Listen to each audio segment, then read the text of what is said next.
Why do you find someone you just met more charming and attractive than your current partner? Today, let's talk about a very real but often overlooked psychological phenomenon. Never romanticize the path you didn't choose, or that person. After falling in love or entering marriage, almost everyone encounters a moment. You suddenly feel like someone has appeared who seems better and more perfect than your current partner in every way. They might understand you better, be more gentle, and more interesting. But you need to know that this perfection is often not real, but rather a filter you've placed over them in your mind. A kind of idealized psychological projection. In psychology, there's a term called the current partner problem. It refers to how we instinctively overestimate new things, like new people, new jobs, new cities, while simultaneously underestimating the partner, job, and life we already have. For example, many people, after being with their partner for a long time, start finding everything about them annoying, and even wonder, how did I ever choose this person? The same happens with work. You always think other opportunities might be better, and impulsively want to quit or change jobs. But the truth is, it's not that your current person isn't good enough,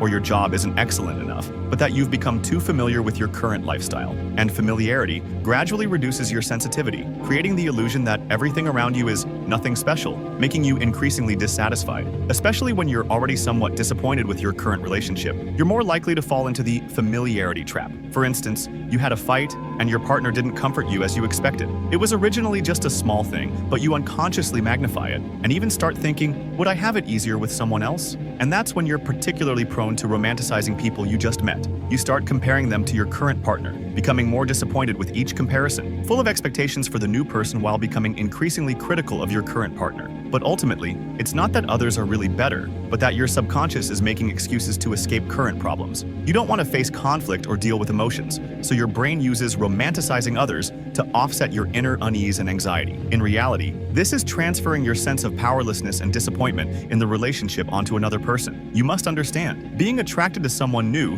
doesn't necessarily mean it's love. It's very likely just an emotional outlet for wanting to escape your current situation. You might just be too familiar, so familiar that your partner's flaws are infinitely magnified, while unconsciously imagining others as perfect. But we must acknowledge a reality. There are no perfect people in this world, and no perfect relationships. If you habitually get attracted to novelty and want to change people or environments whenever problems arise, you'll never get true love and nourishment. Truly mature people don't find a better person, but cultivate a better version of themselves within relationships. Next time you feel attracted to someone, remind yourself, don't easily put a filter on novelty, because if you change people or environments, you'll still encounter the same troubles. The root of the problem was never in others, but in your failure to resolve your own issues. So don't rush to escape, and don't always look for shortcuts. Learning to cherish your current relationship and continuously growing within it, that's your real way forward.